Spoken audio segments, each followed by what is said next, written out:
하나님 말씀은 구약성경 욥기 1장 1절입니다.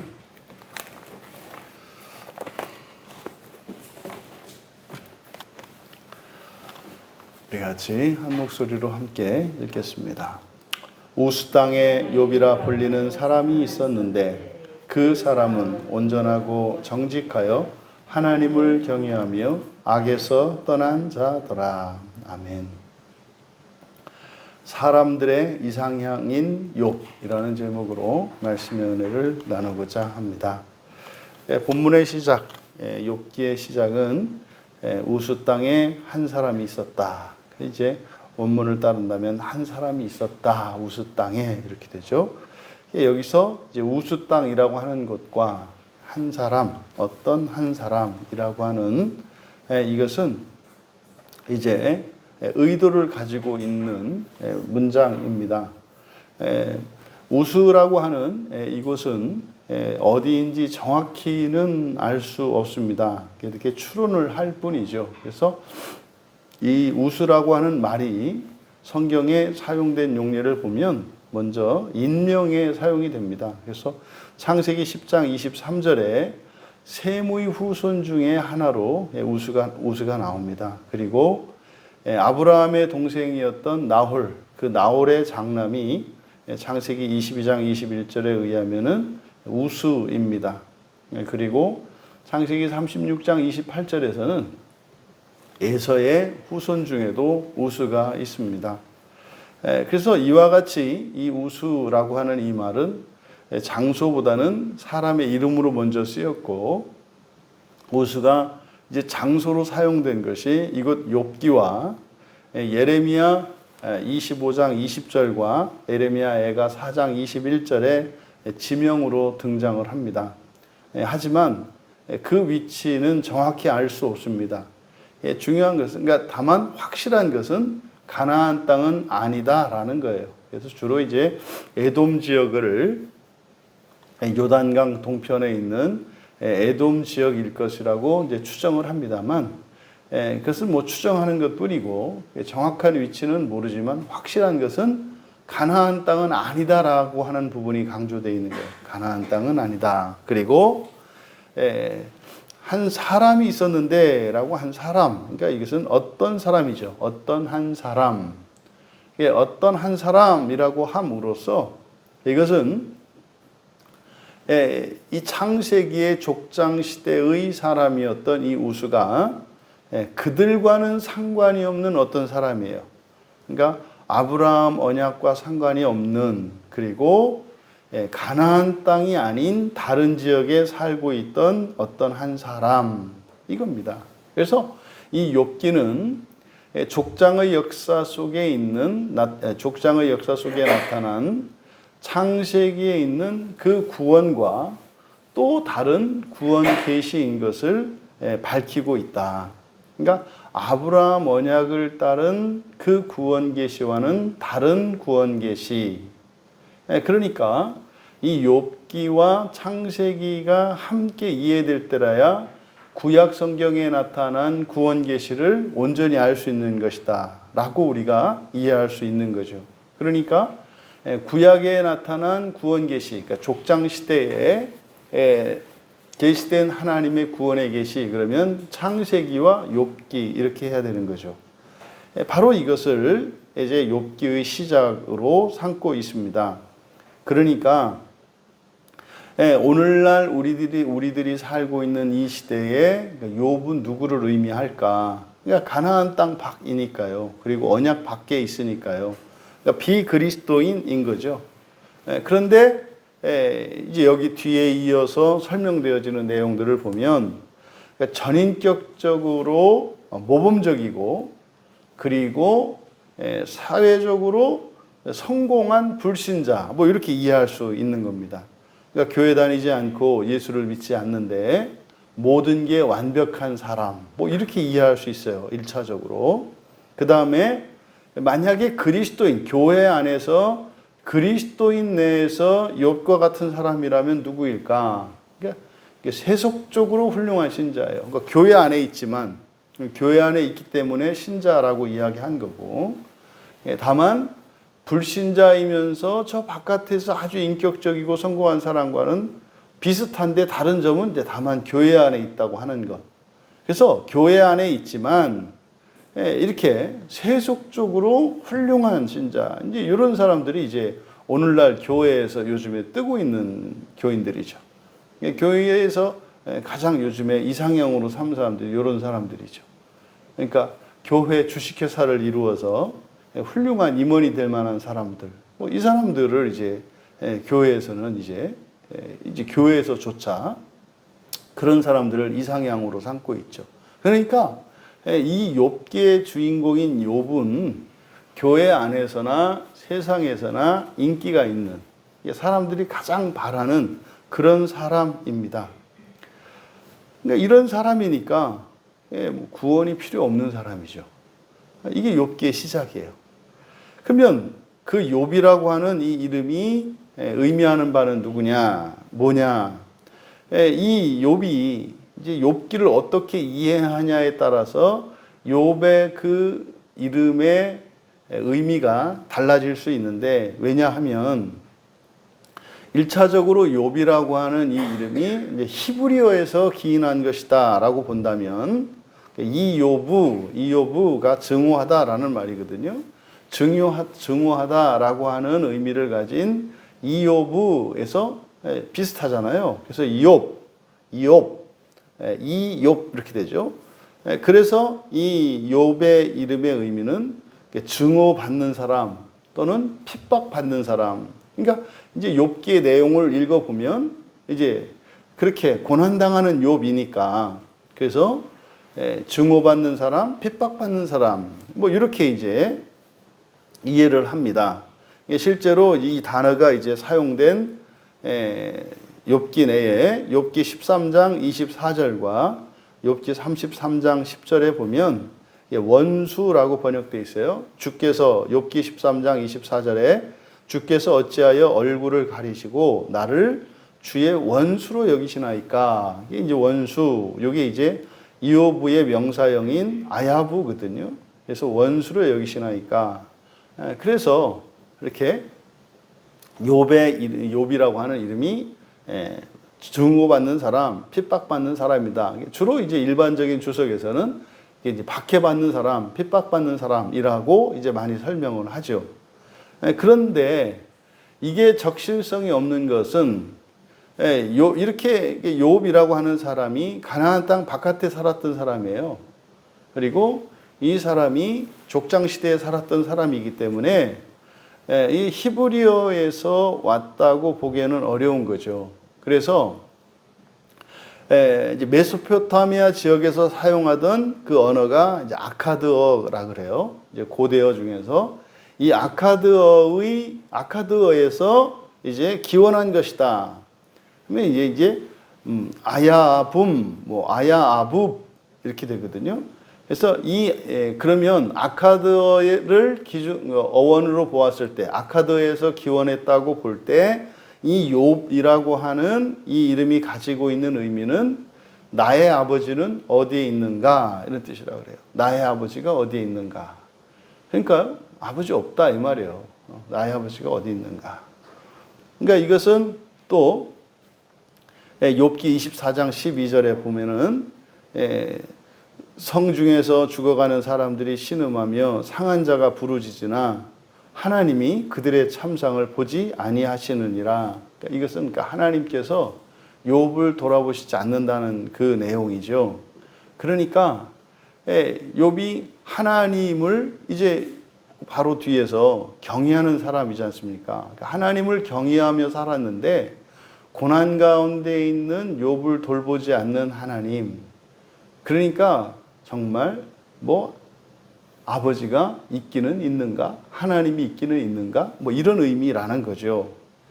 그리고 또 하나가 이제 아랍어 기원설입니다. 이 아랍어로 욥은 아이윳이라고 하는데 아이윳은 회개하다라고 하는 말에서 파생한 말로서 회개하는 사람이라는 의미예요. 회개하는 사람. 그러니까 욥이라고 하는 이 이름을 고대 언어의 기원이 어디냐에 따라서 이렇게 증오받거나 핍박받는 사람이라는 뜻이 있고, 나의 아버지는 어디에 있는가라는 뜻도 있고, 그리고 회개하는 사람이라는 의미도 있다. 그러니까 이것이 무엇이다라고 이렇게 강하게 주장할 수는 없어요. 이게 절대적으로 옳다라고는. 그러니까 사실은 이 욥기에 등장하는 이 욥 스토리가, 욥 이야기가 어떤 의미인가로 보았을 때 거기에 이제 각자의 해석에 따라서 적절한 의미를 가져오는 거죠. 그러니까 시기적으로 볼 때는 그 아카드 기원의 의미, 나의 아버지가 어디 있는가라고 하는 요 말이 이 의미가 적절한 것 같고, 또 구원과 관련했을 때는 아랍어의 그 의미가 또 적절한 것으로 보여요. 그래서 회개하는 사람, 이게 이제 의미상으로 보았을 때는 더 적절해 보인다. 왜? 지금 욥기에 대한 이 내용은 구원에 대한 이야기고, 구원에서 하나님의 의에 대한 이야기이기 때문에 사람의 의를 다 이루었지만 하나님의 의를 추구하지 않았던 그 욥이 사람의 의를 다 잃어버리고 난 이후에 하나님의 의를 추구하게 됨으로써 그의 인생이 바뀐 이야기니까. 그래서 이 아랍어 기원에 회개하는 사람이라고 하는 것이 내용적으로 볼 때는 적절해 보입니다. 이어서 나와 있는 이 네 가지, 이것은 욥의 성품을 나타내고 있죠. 이 욥은 노아, 다니엘과 함께 자기를 구원할 만한 의인으로 꼽히고 있어요. 이게 에스겔 선지자가 에스겔서 14장 14절에서, 그러니까 구약의 역사 속에서 정말 자기가 자기 자신을 구원할 만한 의로운 사람으로 꼽고 있는 세 사람 중에 하나예요. 노아와 다니엘, 그리고 욥.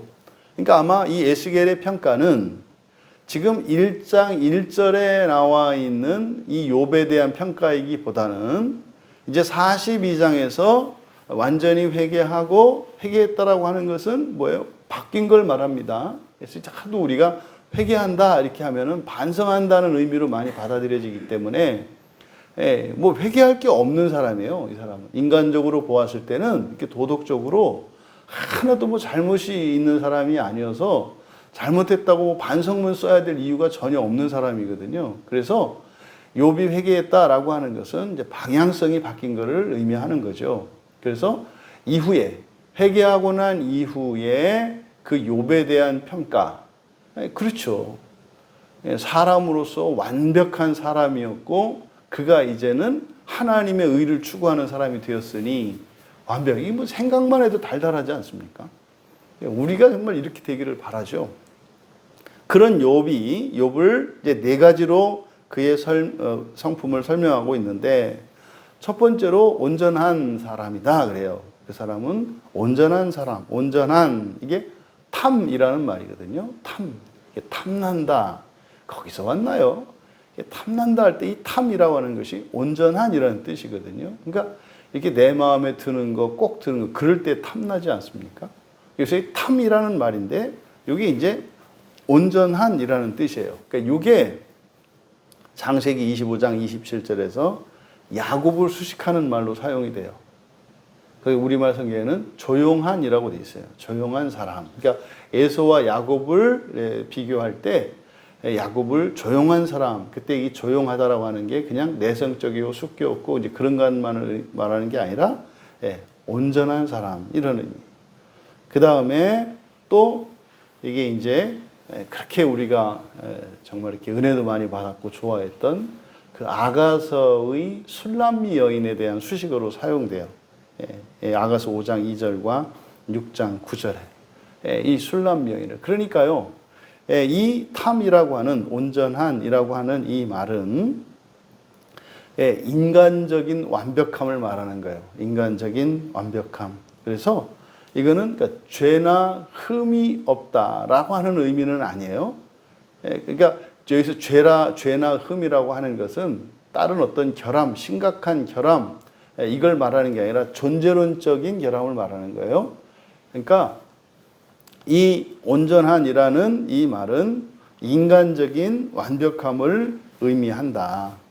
그래서 욥이 29장 14절에 가면 죄와 흠이 없다고 스스로 자처하거든요. 나는 죄도 없고 흠이 없다. 그러니까 뭐 하나 잘못한 것도 없다. 그래서 인간적으로는 아주 완전한 이런 의미예요. 그 다음에 두 번째로 정직한이라고 되어 있는 이 야샤르. 이 야샤르는 잠언에서 24회가 사용될 정도로 지혜 문학에서는 굉장히 중요시되는 단어입니다. 그래서 이 야샤르, 정직한이라고 번역된 이 말은 전도서 7장 29절에 따르면, 그러니까 하나님이 맨 처음 사람을 지으셨을 때 그 아담 타락하기 이전에 그 아담의 상태를 이렇게 정직한 야샤르라고 합니다. 그러니까 우리가 사람을 이제 신학적으로 분류할 때 사람의 존재론적으로 사람을 이렇게 존재론적으로 구분을 할 때 네 가지로 구분을 한단 말이에요. 맨 처음 하나님이 창조하셨을 때, 그리고 타락하고 난 이후, 그 다음에 거듭난 이후, 그리고 부활한 이후, 이렇게 해서 넷으로 분류를 해요. 그러니까 처음에 하나님이 맨 처음 지으셨을 때, 그게 이제 앞에서 이야기한 온전한 상태이거든요. 근데 이제 사실은 비슷한 말이죠. 이 정직한이라고 하는 말이. 근데 정직한이라는 말이 이제 좀 더 깊은 의미를 나타내는 것은, 이 말이 가지고 있는 것은 그 창조 상태의 온전함을 말하기 때문에, 창조 상태의 온전함이라고 하는 것은 아직 미완성인 상태죠. 그래서 죄를 지을 수 있는 상태라고 합니다. 죄를 지을 수 있는 상태. 근데 이때 죄를 지을 수 있다라고 하는 것은 뭐 굉장히 취약한 상태를 말하는 게 아니에요. 그러니까 죄를 지을 수 있는 상태와 반대로 되는 게 죄를 짓지 않을 수 있는 상태거든요. 그러니까 오늘날 그리스도인의 상태, 그러니까 거듭났을 때 사람의 상태가 죄를 짓지 않을 수 있는 상태가 돼요. 그러니까 창조 때는 죄를 지을 수 있는 상태고요. 재창조되었을 때는 죄를 짓지 않을 수 있는 상태가 되는 거예요. 그러니까 타락하기 이전에 아담이 죄를 지을 수 있는 가능성은 예수를 믿고 거듭난 이후에 신자가 죄를 짓지 않을 가능성과 같아요. 그러니까 이제 바꾸어 보면, 그러니까 아담이 죄를 지을 수 있다라고 하는 그때의 어감과 신자들이 죄를 짓지 않을 수 있다라고 할 때 의미가 확 달라지죠. 우리가 죄를 짓지 않는 일은 어때요? 쉬워요? 어려워요? 거의 불가능에 가깝잖아요. 그러니까 아담의 상태도 죄를 짓는 게 거의 불가능에 가까운 상황이라고요. 그러니까요, 에덴 동산에서 그 선악과를 따먹은 사건이 어떤가요? 죽을 힘을 다해서 진 거예요. 우리가 한 번도 죄를 짓지 않으려면 어떻게 돼요? 그냥 죽을 힘을 다해서 이를 악물고 뭐 이렇게 해야 죄를 짓지 않고 살 수 있잖아요. 그러니까 아담과 하와가 죄를 지었다라고 하는 것은요, 엄청난 사건인 거예요. 오늘날 우리들이 이렇게 하루에 수백, 수천, 수만 가지 이 죄된 생각을 하는 사람들이 죄를 짓는 그것과 이렇게 똑같이 생각하시면 안 돼요. 그러니까 에덴 동산에서 그 선악과를 따먹은 사건은, 이거는 정말 거의 기적에 가까운, 기적은 아니지만 그런 사건이었다. 그래서 죄를 지을 수 있는 상태. 그 다음에 타락한 이후에는 뭐예요? 죄를 짓지 않을 수 없는 상태예요. 죄를 짓지 않을 수 없는 상태. 그러니까 예수 믿기 이전에, 그러니까 여러분 주변에 예수를 믿지 않는 사람들이라는 것은, 죄를 짓지 않을 수 없는 상태라는 것은 뭐냐면, 살면 살수록 자기의 인생을 해롭게 한다는 뜻이에요. 살면 살수록 더 악하게 살아간다는 거예요. 이것이 죄를 짓지 않을 수 없는 상태입니다. 그리고 이제 부활한 상태, 부활한 이후의 사람의 상태를 죄를 지을 수 없는 상태라 그래요. 그때는요, 나쁜 짓을 하는데도 그게 좋은 일이 되는 거예요. 그게 죄를 지을 수 없는 상태. 이렇게 이제 인간의 상태를 넷으로 나누는데, 여기서 정직한이라고 하는 것은 죄를 지을 수 있는 상태를 의미한다. 그러니까 여기서 정직한이 의미하는 거는요, 욥이 지금 여기에서 온전하고 정직하고 완전한 하나님의 그 사람으로서 완전한 사람이며 모든 것을 갖추었다고 하지만 이것이 어떻게 해요? 사라질 수 있는, 잃어버릴 수 있는 상태라고 하는 암시가 들어가 있는 게 정직한이라는 말이다. 그리고 성경에서 이 온전한과 정직한이라는 말이 이렇게 짝으로도 사용이 됩니다. 그래서 시편 37편 37절과 잠언 29장 20절에서 이 정직한과 온전한과 정직한 이 두 말이 이렇게 짝으로 사용이 되기도 합니다. 여기에서처럼 말이죠. 그리고 세 번째로 하나님을 경외하는 사람이에요. 하나님을 경외하는 사람. 여기서 이제 눈여겨보아야 하는 것은 여호와가 아니라 하나님이라는 거예요. 하나님을 경외하는 사람. 이때 하나님을 경외한다라고 하는 것은 종교심이 깊은 사람을 말해요. 그러니까 아주 종교적인 사람. 그러니까 유실론자인 거죠. 신의 존재를 인정하는, 그래서 피조물로서 종교심이 돈독한 사람. 그런데 말이죠, 이 평가는 아브라함이 언제 받았던 평가예요? 창세기 22장 12절에서 아들 이삭을 바치고 난 뒤에 받은 평가예요. 그러니까 이 욥이 하나님을 경외하는 사람이다라고 할 때는요, 그의 재산, 아들, 모든 것을 기꺼이 신을 위하여 바칠 수도 있는, 바치라고 하면 바칠 수도 있는 사람이었다는 것을 나타내요. 또 창세기 42장 18절에서는 요셉이 스스로 하나님을 경외한다고 고백하죠. 그러니까 여러분들이 아시죠. 요셉의 생애를 다 아시지 않습니까? 그러니까 그가 형들에게 의해서 배신되어서 팔려가고 정말 인생 역정을 거쳐서 이제 애굽의 총리가 되는 그 과정을 통해서 요셉은 하나님을 만난 거거든요. 인생으로 보면은 참으로 기가 막힌 인생을 살았습니다만 요셉에게는 그 인생이 후회할 것이 없고 정말 감사하고 꽉 찬 인생이었어요. 왜요? 하나님을 만났기 때문입니다. 이게 사실 우리가 인생을 살아갈 때 그 사람의 인생이 성공적이냐 아니면 실패한 거냐 성공한 것이냐라고 하는 그 판가름은 거기에서 나거든요.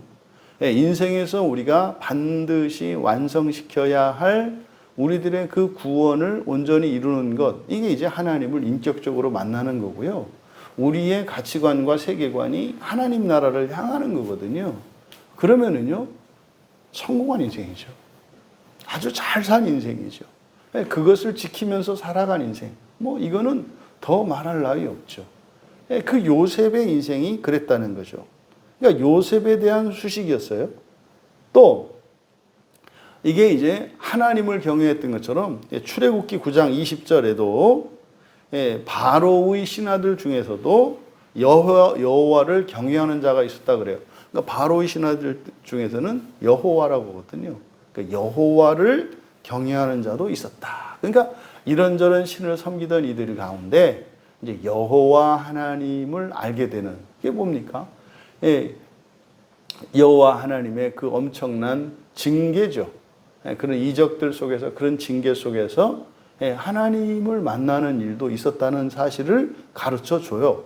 그러니까 이 욥이라고 하는 사람은 바로 하나님을 경외하는, 그러니까 신을 경외하는 아주 종교심이 깊은 사람이었다라고 설명을 해요. 그리고 네 번째로 그에 대한 수식이 악에서 떠난 사람 그래요. 악에서 떠난 사람. 여러분, 악에서 떠난다는 게 무슨 말입니까? 항상 선악하면 선은 좋은 거, 악은 나쁜 거 이렇게 이해하라고 그랬어요. 그러니까 나에게 좋은 것, 선한 거고요. 나에게 나쁜 거, 이게 악한 거예요. 근데 개인의 선악이 공동체의 선악과 충돌하죠. 또 개인의 선이 타인의 선과 충돌하죠. 그러니까 이 세상에서는 예를 들어서 제한되어 있는 여기 떡 하나가 있는데 말입니다. 이 떡 하나를 가지고 우리가 나눠 먹어요. 근데 하나 이 떡 하나가 한 사람의 배를 채울 만한 분량이에요. 그러면 선한 것은요, 배부른 거거든요. 배가 꽉 차는 게 선한 거예요. 그런데 모두의 선을 이룰 수 없는 상태죠. 빵이 하나 있으니까.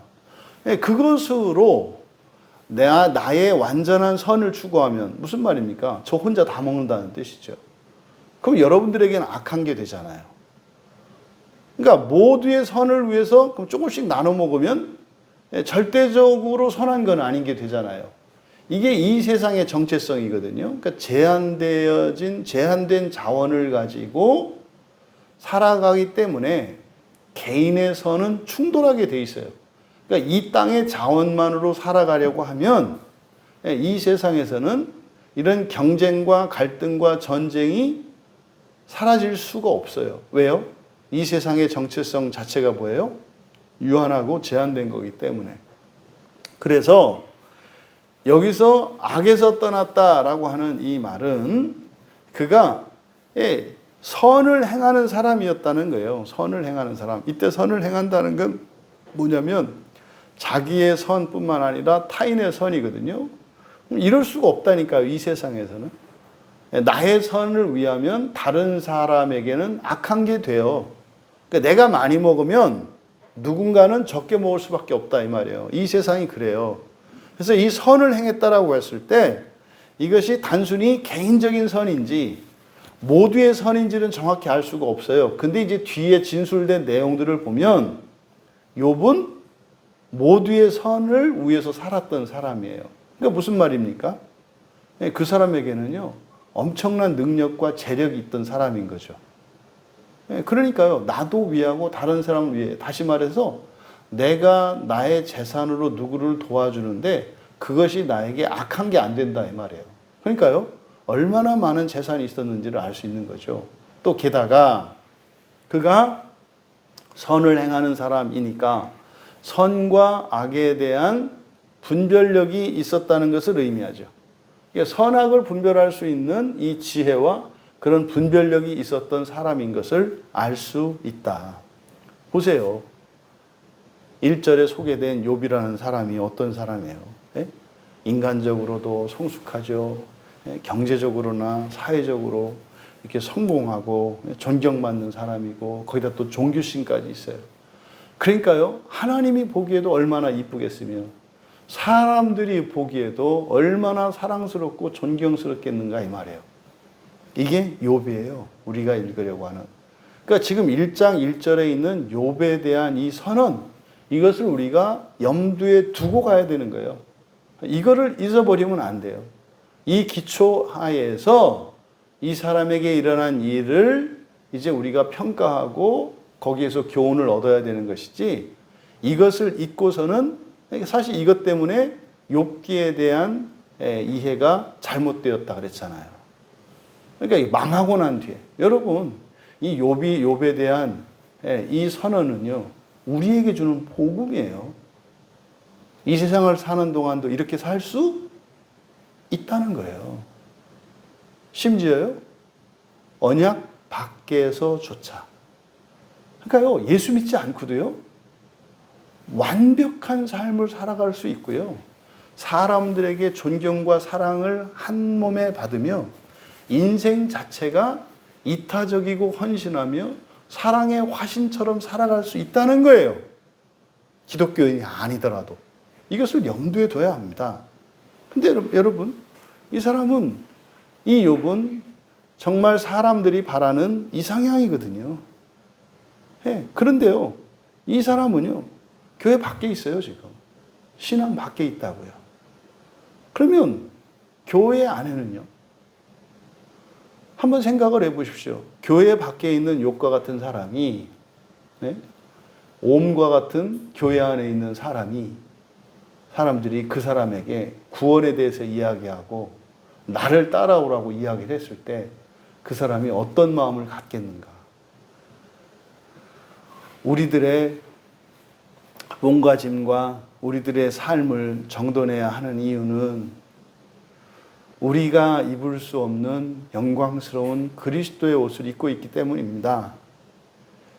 우리는 그리스도의 옷 안에 감추어진 악하고 추로하며 병든 우리를 내세우는 것이 아니라 우리가 입은 이 옷의 주인인 그리스도를 드러내야 해요.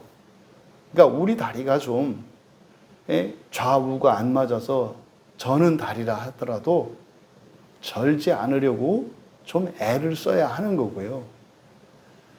우리들이 가지고 있는 두 팔 가운데 어느 한 팔이 좀 마비되었다면 그 마비된 팔을 풀어낼 수 있도록 치료도 하고 재활치료도 하고 약물요법도 쓰고 해야 하는 거예요. 왜요? 우리가 그리스도의 옷을 입고 있기 때문에. 그래서 우리 그리스도인은요, 우리 몸에 맞는 옷을 입으려고 하면 안 되죠. 우리가 입은 그리스도라고 하는 옷에 우리를 맞춰 가야 하는 거죠. 여러분, 구원 밖에 있는 이 사람인 욥조차도 인간적인 완전함을 누리고 사람들을 위해, 세상을 위하여, 사람들을 위하여 그렇게 이타적이고 헌신적인 인생을 살 수 있었다면 우리 그리스도인들은요, 더 할 수 있지 않겠습니까? 우리가 모두 다 그렇게 될 수는 없어요. 세상 사람도 다 그렇게 되는 건 아니거든요. 제한적으로, 예외적으로 되는 거 아닙니까? 하지만 그리스도인은 말입니다. 욥에 훨씬 못 미치는 사람이라 하더라도 훨씬 더 욥보다 위대한 삶을 살 수 있다는 것을 기억하시기 바랍니다. 왜요? 우리는 그리스도로 옷 입고 있기 때문입니다. 우리에게는 부활의 약속이 있고 지금 현 세대에서 누리는 이 욥이 누린 인간적인 완전함, 그것을 초월하는 하나님의 완전함이 우리에게는 있기 때문입니다. 비록 인간적으로는 그것이 불구처럼 나타나고 좀 추로한 것처럼 나타날 수도 있습니다. 하지만 우리를 구원하신 예수 그리스도로 말미암아 우리에게는 장차 나타날 그 하나님의 완전한 영광이 있다는 사실을 기억하십시오. 그래서 우리가 절대적으로 그리스도인으로서 어떤 점에서도 모든 면에서 세상 사람들을 능가할 수는 없지만 그리스도인들 가운데 그 어떤 사람도 세상 사람의 아무리 그 세상 사람들 중에 아무리 위대한 사람보다 뛰어난 것을 가지고 있지 않은 사람은 없다라고 하는 사실을 기억해야 합니다. 그래서 우리가 이 욥이 가지고 있는 이 욥기에서 등장하는 이 얼마나 자신만만한 선언입니까? 더더군다나 이 책을 욥이 기록한 거거든요. 나는 이런 사람이었다라고 말이죠. 이런 사람과 동시대에 살아가며 구원의 사명을 받은 우리들이 자랑할 것은 무엇인가? 또 우리들이 그들에 비해서 모자랄 수도 있는 것이 또 무엇인가를 분명히 깨닫고 그들에게 못 미치는 것들을 채우기 위하여 살아가야 합니다만 우리들이 자랑으로 삼아야 할 것은 인간적인 의가 아니라 사람의 의가 아니라 하나님의 의인 것을 기억하시고 그러함에도 우리에게 사람의 의를 이루어 주시는 하나님의 은혜를 누리며 이 세상을 구원하며 살아가는 그리스도인들 다 되시기를 주님의 이름으로 축원합니다. 존귀하신 하나님, 어쩌면 이 세상 사람들은 인류의 역사 속에서 욥과 같은 사람이 되기 위하여 그런 인생을 살기 위해 살아온 것은 아닌가 생각을 해봅니다. 과연 내가 바라는 이상향인 예수 그리스도는 어떠하였습니까? 우리의 마음 속에 나아갈 바를 몰라 갈피를 잡지 못하고 인간적으로 완전한 욥과 하나님이신 예수 사이에서 방황하는 우리의 마음을 바로잡게 하여 주시고 오직 한 분 예수 그리스도를 향하여 살아갈 수 있는 또 욥과 같은 자신으로 만족하고 있는 그들을 구원하며 살아갈 수 있는 저희들이 되게 하여 주시옵소서. 감사하며 예수님의 이름으로 기도하옵나이다.